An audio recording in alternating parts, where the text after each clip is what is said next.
Meantime, the CDC reporting nearly 92,000 overdose deaths in 2020. That is up 30% from just the year before. There was an even bigger increase among minorities.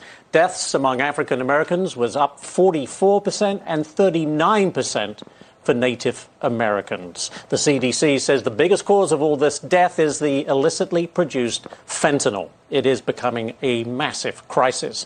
I want you to take a look at this headline, though. It says, fentanyl isn't the health crisis. Seattle's Democrat policies are the problem. Those are strong words. Jason Rantz wrote that. And guess what? He joins me now. Jason, good morning to you. I guess my question to you is, how do you explain Democrat policies contributing to the overdose crisis? Explain that. Yeah, so Democrats in power for the longest time started with effectively decriminalizing the use of drugs. And that happened back in 2018 when the King County prosecutor, Dan Satterberg, decided he wasn't going to charge for personal possession. Well, as a result of that approach, we've seen a huge surge in overdose deaths. We've seen the county public health system take on a harm reduction policy strategy, which effectively hands out the tools that an addict needs to do drugs. They just say that it is safer than doing it the other way, such as, sharing needles and whatnot.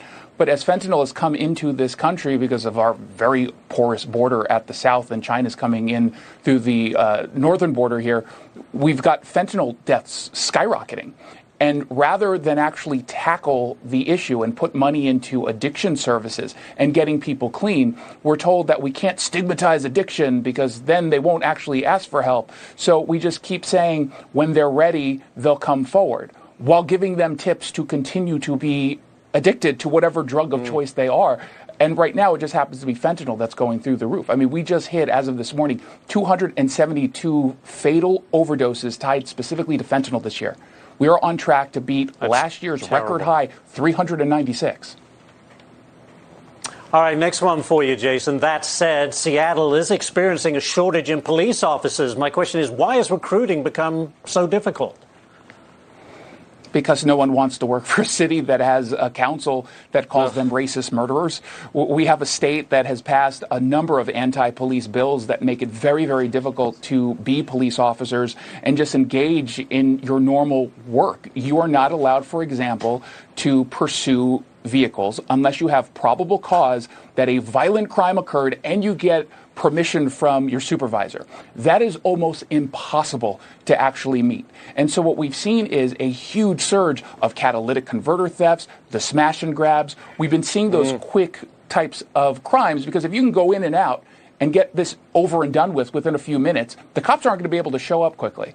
And so literally, if they are driving out of the scene of a crime and an officer pulls up, they cannot pursue. And so you have all these officers who are saying, look, I became a cop to protect my community. So not only are you demonizing these officers, but now you're telling them they can't actually do their jobs. And for so many of them, particularly in Seattle, which since 2020 has lost nearly 450 cops, they're just saying enough is enough. We can't do it anymore. And by the way, it doesn't help that they don't have a contract. Surely, Jason, and surely that just leaves the whole situation even more unsafe because there's just not enough, officers out there to patrol the streets.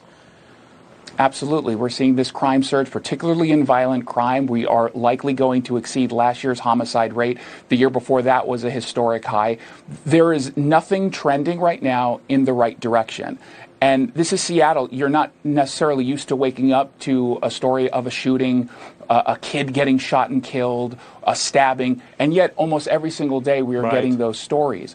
Shootings, stabbings, murders. It's just becoming untenable.